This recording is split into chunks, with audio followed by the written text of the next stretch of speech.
Olá, estudante da Palavra de Deus, bom dia, que a graça e a paz de Jesus esteja com você em mais um Despertar com Deus. Hoje o nosso estudo será no capítulo 13 de 2 Reis, com o tema Seja perseverante e serás vencedor. Este capítulo, ele tem um destaque na figura do rei Jeoás. Agora, um outro rei, este em Israel, e apresenta-nos, então, ensinamentos especiais para as nossas vidas. Vamos dar mais um passo em nossa jornada bíblica, Despertar com Deus. Diante dos desafios e problemas que enfrentamos na vida, somos provados de várias maneiras, e o resultado final vai depender de nossas escolhas e ações. Como você tem enfrentado as dificuldades no teu caminho? Você desiste facilmente? Ou é perseverante e busca o apoio de Deus para saber a direção e o auxílio divino para enfrentar as lutas? No capítulo de hoje, encontramos a história do rei Jeoás, que estava enfrentando problemas com a Síria, indo visitar o profeta Eliseu, que estava acamado e doente, e fez um desafio ao rei Jeoás para testar sua fé e perseverança. Diante da atitude do rei, o profeta Eliseu o repreendeu e profetizou qual seria o resultado final, e este se cumpriu. O capítulo 13 de 2 Reis narra os eventos durante o reinado de Jeoás, rei de Israel, e os últimos milagres do profeta Eliseu. Este capítulo destaca a continuidade da idolatria em Israel, mesmo sob a liderança de Joás, e a importância da intervenção divina através dos milagres de Eliseu. A narrativa também inclui profecias sobre a restauração de Israel, mostrando como Deus continua a trabalhar em meio à desobediência do seu povo. Vamos conhecer os eventos significativos deste capítulo e as lições que podemos aprender sobre fé, liderança e, claro, a soberania de Deus. Vamos aos detalhes em nosso estudo, em nossa reflexão deste capítulo 13. Continue comigo, pois muitos ensinamentos vamos encontrar ao nos aprofundarmos neste capítulo 13. Lembrando, é importante que você leia o capítulo em sua Bíblia, e você também tem a opção de poder conhecer este estudo no modo texto, em leitura, que sempre compartilho em nosso chat aqui do canal, tá bom? Você pode também ter este estudo em texto. Aproveite, deixe o seu like, compartilhe e, se ainda não é inscrito, inscreva-se neste canal. Vamos à análise dos versículos deste capítulo 13. Verso 1, o nome Jeoacás significa o Senhor se apoderou. 2 séculos depois deste reinado, outro Jeoacás se tornaria o rei de Judá, após a morte do seu pai Josias. O reinado de 17 anos de Jeoacás, aqui deste capítulo, que era filho de Jeú, durou de 814 a 798 a.C. Versos 2 e 3 destaca que Jeoacás fez o que era mal ao Senhor, seguindo os pecados de Jeroboão, o primeiro rei de Israel. Após o fim dos descendentes da casa de Acabe, pelas mãos de Jeú, os reis de Israel se voltaram para o sincretismo religioso, ou seja, adoravam um pouco a Deus e outro aos ídolos. Isso é sincretismo, é uma adoração dividida. E assim seguiram o caminho de Jeroboão. A menção do filho de Azael, Ben-Hadad III, deve-se provavelmente ao seu serviço como comandante do exército de seu pai, ou à sua crescente importância nos últimos anos do reinado de Azael. Comentando o verso 4, apesar de Jeoacás não ter servido ao Senhor com a exclusividade devida, vamos perceber que Deus graciosamente ouviu a sua genuína petição por socorro. Olha como Deus é compassivo e misericordioso. Em sua infinita misericórdia, o Senhor sempre lida com seu povo com paciência e o abençoa, apesar de suas falhas. Agora, o fio da história abandona as narrativas sobre os profetas reformadores para descrever a história de Israel até a sua destruição. Infelizmente, não houve remédio para a nação. Pecados de Jeroboão foi ter colocado 2 ídolos de ouro em Israel, estabelecendo assim a idolatria. A ira do Senhor, ainda no verso 3, a ira humana é irrazoável, é cruel e vingativa. A ira de Deus é um sentimento diferente. Não devemos confundir. Ao descrever seu caráter aos humanos, Deus usa a linguagem humana e permite que os escritores bíblicos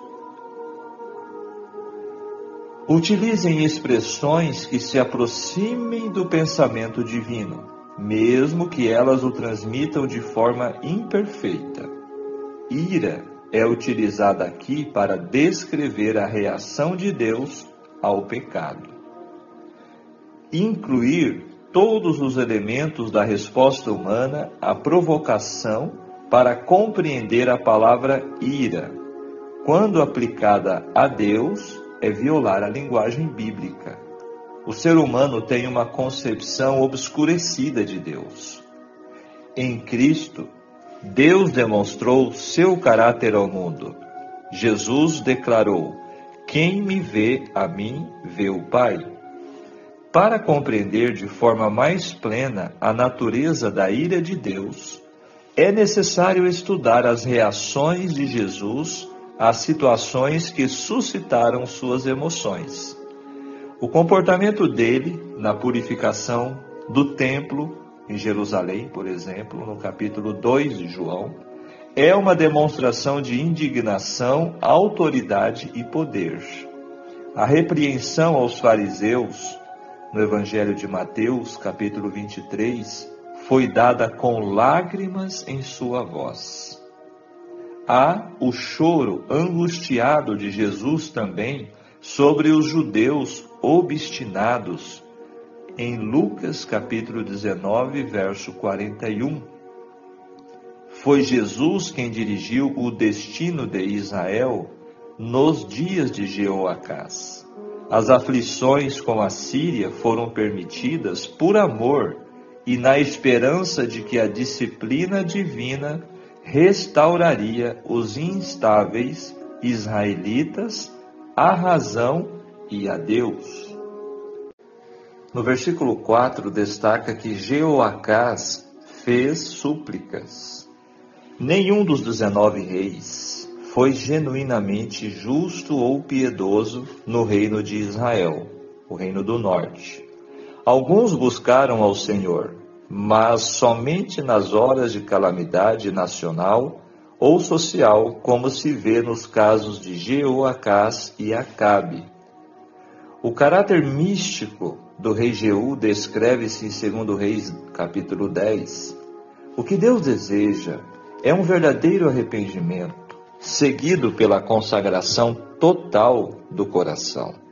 Fica esta advertência, este alerta para nós.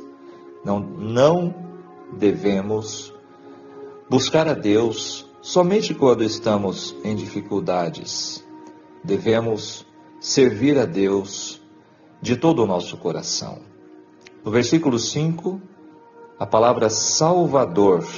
Aqui a palavra quer dizer um libertador político e podia referir-se aos próprios assírios, que naquela época começaram a subjugar a Síria. É possível que a referência seja a Hadad-Nirari III, que, de acordo com o cânon epônimo assírio, gerou a Assíria de 810 a 782 a.C. No 5º ano de seu reinado, Hadad-Nirari III escreveu sobre uma grande campanha no Mediterrâneo, durante a qual o rei da Síria se tornou seu vassalo e foi forçado a pagar um pesado tributo. Essa submissão da Síria à Assíria teria posto um fim às invasões da Síria contra Israel. Agora o versículo 6 destaca o poste ídolo, um objeto usado na adoração cananeia e que fora edificado pelo rei Acabe. Samaria, lembrando, era a capital do Reino do Norte, em Israel. Agora o versículo 7, 10 carros de guerra. Só serviria para um pequeno contingente de polícia local. Segundo os anais de Salmaneser III, Acabe contribuíra com 2.000 carros de guerra à coligação de forças que se opunham aos assírios na Batalha de Carcar em 853 a.C. Versículo 14, o destaque é: havia de morrer. Segundo Reis, não relata um ato sequer de Eliseu durante décadas. Ali, o rei, quando chega à presença de Eliseu, ele diz: meu pai, um título de respeito e submissão. O idoso profeta era um tipo de pai sábio e compreensivo. Sempre que o rei se via em dificuldades, ia ao profeta em busca de orientação e apoio.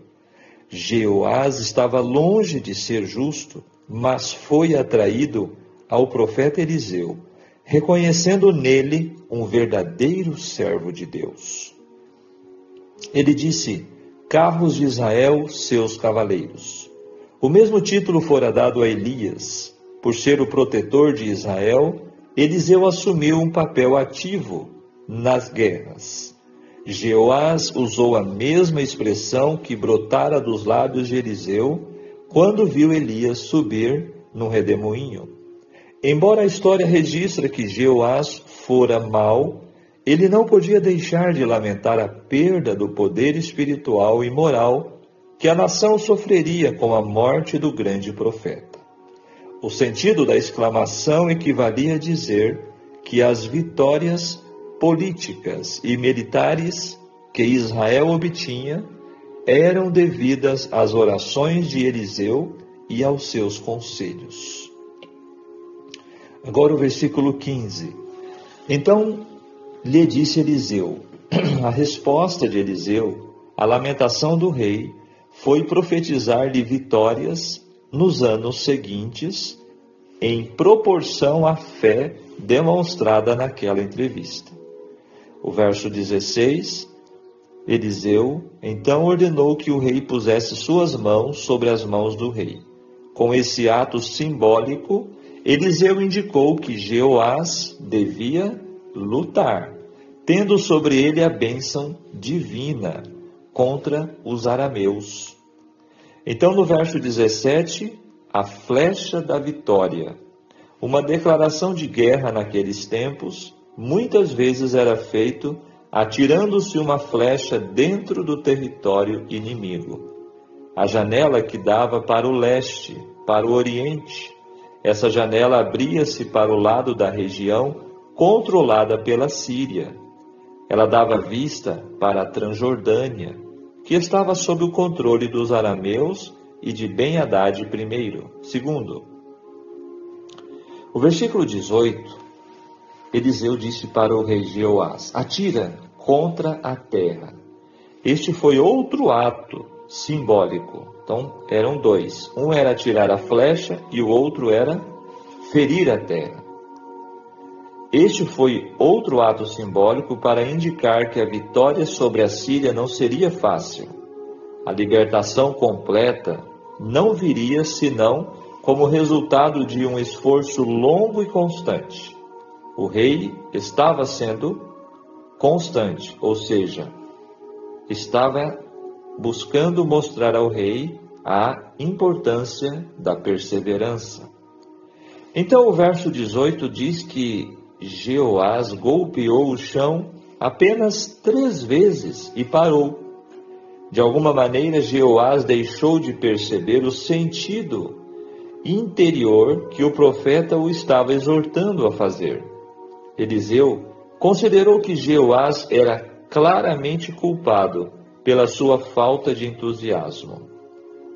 Olha só, o entusiasmo moderado com que a ordem de Eliseu foi obedecida, refletia zelo insuficiente para realizar a tarefa proclamada.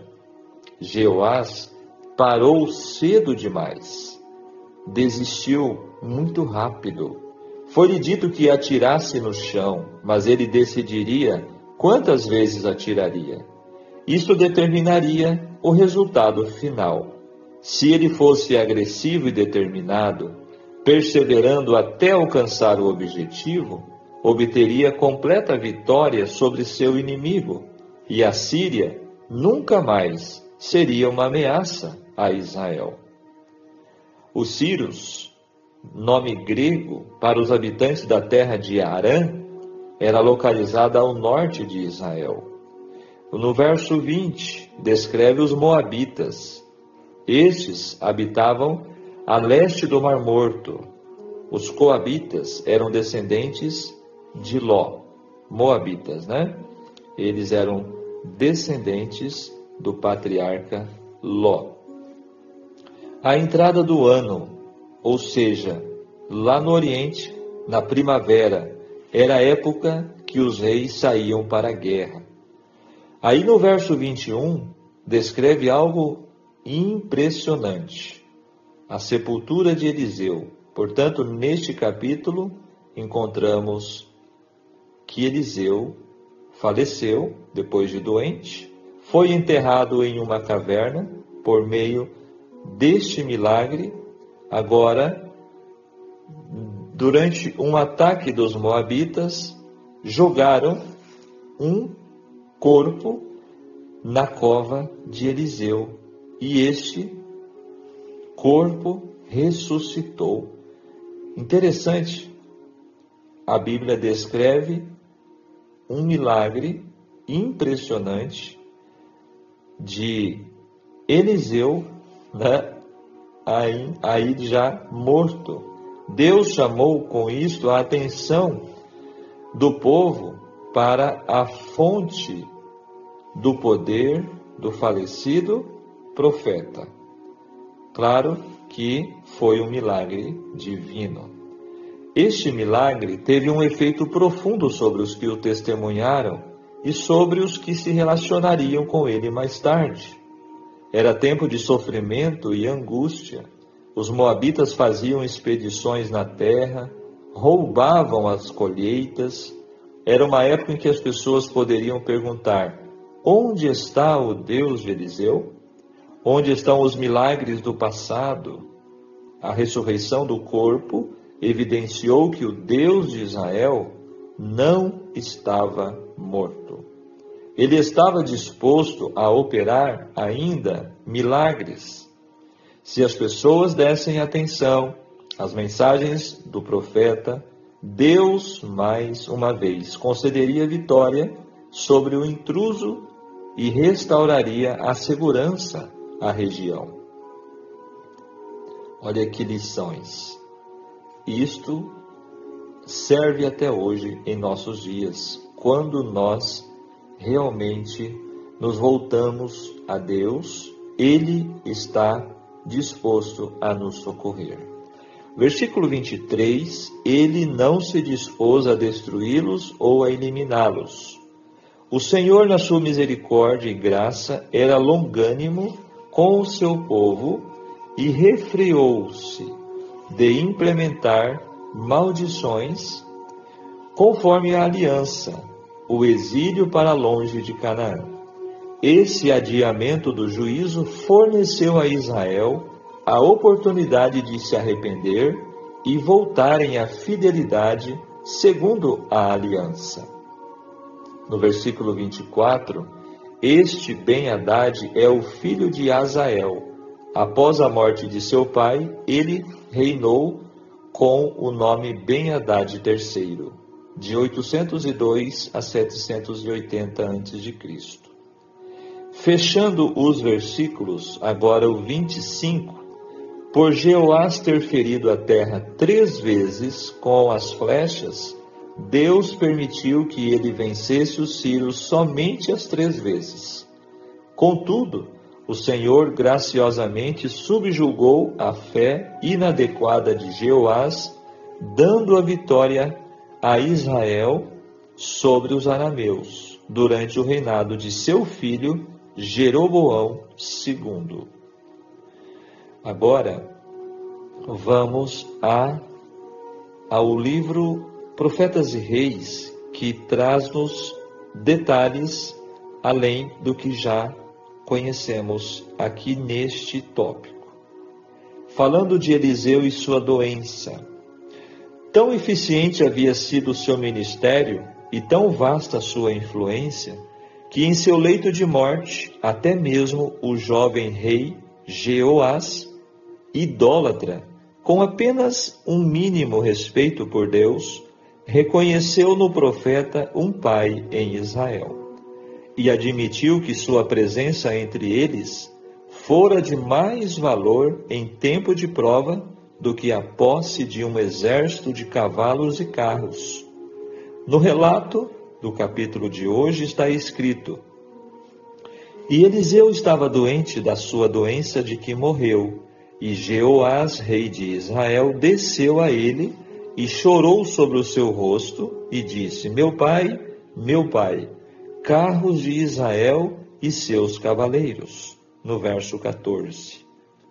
O profeta havia desempenhado em favor de muitas almas turbadas e necessitadas de auxílio o papel de um pai sábio e compreensivo.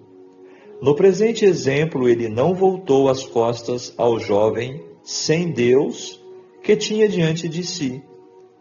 Tão indigno da posição de confiança que estava ocupando, e contudo tão grandemente necessitado de conselhos. Deus, em sua providência, estava dando ao jovem rei uma oportunidade para redimir as faltas do passado, de molde a pôr o seu reino em terreno vantajoso. Os inimigos, os sírios, agora ocupando o território a leste do Jordão, deviam ser repelidos. Uma vez mais, o poder de Deus devia ser manifestado em favor do extraviado Israel. O moribundo profeta ordenou ao rei: toma um arco e flechas. Jeoás obedeceu. Então o profeta disse: põe a tua mão sobre o arco. Jeoás pôs sobre ele a sua mão, e Eliseu pôs as suas mãos sobre as mãos do rei, dizendo: abre a janela para o oriente, para as cidades da além do Jordão, que estavam na posse dos sírios. A flecha do livramento do Senhor é a flecha do livramento contra os sírios. Agora o profeta provou a fé do rei. Ordenando que Jeoás tomasse as flechas, ele disse: fere a terra. 3 vezes o rei feriu o chão, e então parou. 5 ou 6 vezes a deverias ter ferido, Eliseu exclamou consternado. Que lição há para nós nesta experiência do rei com as flechas? A lição é para todos os que ocupam posição de confiança. Quando Deus abre o caminho para a realização de certa obra e dá garantia de sucesso, o instrumento escolhido deve fazer tudo que estiver em seu poder para alcançar os resultados prometidos. O sucesso será proporcional ao entusiasmo e perseverança com que o trabalho é levado a cabo. Deus pode operar milagres em favor de seu povo unicamente quando este desempenha sua parte com incansável energia. Ele reclama para a sua obra homens de devoção, homens de coragem moral, com ardente amor pelas almas e zelo que nunca esmorece. Tais obreiros não acharão nenhuma tarefa demasiado árdua, nenhuma perspectiva demasiado sem esperança. Eles trabalharão indômitos até que a aparente derrota seja tornada em gloriosa vitória. Nem mesmo as paredes das prisões ou o martírio em perspectiva levá-los-á a mudar de rumo em seus propósitos de trabalhar unidos com Deus para a edificação de seu reino. Olha que lição maravilhosa encontramos neste episódio. Agora, descrevendo a morte de Eliseu, com o conselho e o encorajamento dado a Jeoás, estava finda a tarefa de Eliseu, aquele sobre quem havia descido em grande medida o espírito que repousava sobre Elias, provara-se fiel até o fim. Nunca vacilara, nunca perdera sua confiança no poder da onipotência. Sempre, quando o caminho diante de si parecia inteiramente fechado, ainda avançara pela fé e Deus honrara sua confiança e abrira diante dele o caminho. Não foi dado a Eliseu seguir o seu mestre num carro de fogo, ou seja, o mesmo caminho de Elias. Sobre ele o Senhor permitiu que viesse uma prolongada enfermidade.